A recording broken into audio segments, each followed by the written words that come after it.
सारी शुभकामनाएं। इतनी ठंड में हम लोग ये सेलिब्रेट कर रहे हैं, बड़ा पावन पर्व है ये।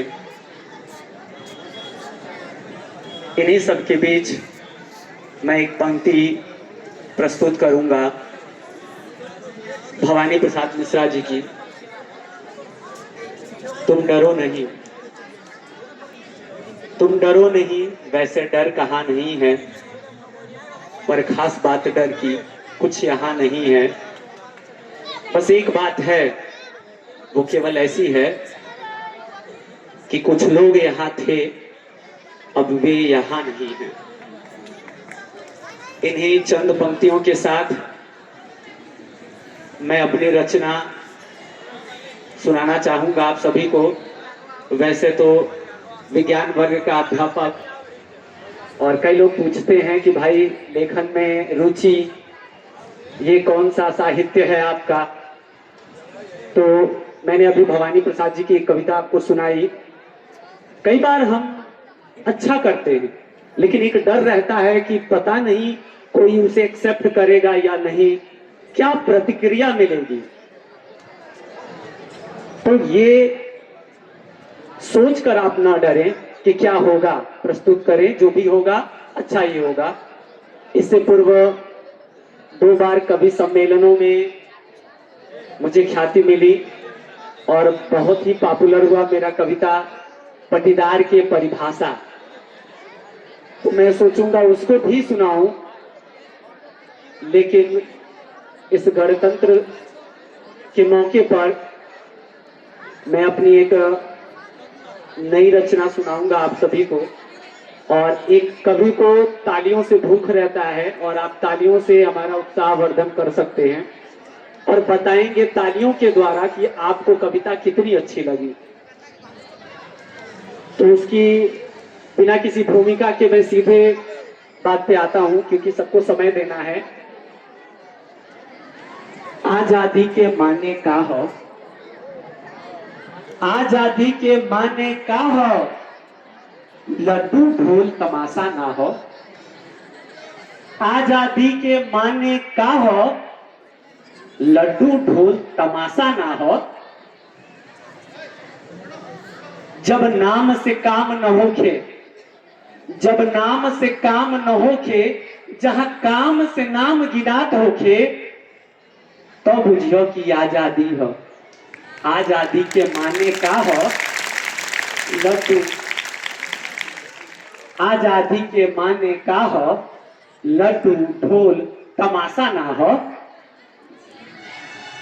जब सत्य अहिंसा प्रथम कर्म, जब सत्य अहिंसा प्रथम कर्म, जब राष्ट्रवाद होई, जब राष्ट्रवाद होई परम धर्म।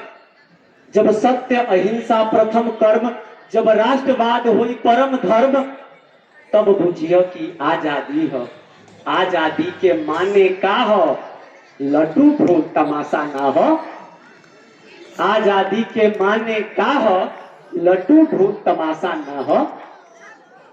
आगे पंक्ति कुछ इस प्रकार है कि जब शिक्षा हर घर में पहुंची, जब शिक्षा हर घर में पहुंची। एक बार हम क्लियर कर चाहता नहीं आप सभी के कि शिक्षा घर घर में पहुंची और शिक्षा हर घर में पहुंची, बड़ा अंतर बा।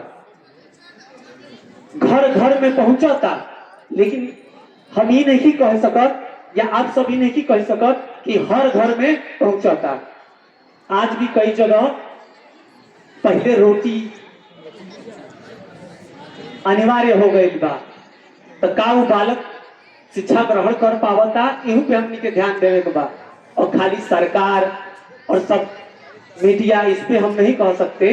हमारा भी इसमें कुछ कर्तव्य बनता है कि हम भी इस धारा में जुड़े और मेहनत करें कि जब शिक्षा हर घर में पहुंची, जब जागरूक समाज हुई। जब शिक्षा हर घर में पहुंची, जब जागरूक समाज हुई, जब बेटी भी बेटा हुई, तब बुझियो कि आजादी हो। आजादी, आजादी के माने का हो, लड्डू ढोल तमाशा ना हो। तो ये हमार पहली भोजपुरी रचना। अब एक बार आप ताली से बता दी कि का हम अगला रचना आपके पटीदार के परिभाषा सुनाई या यह रोक दी।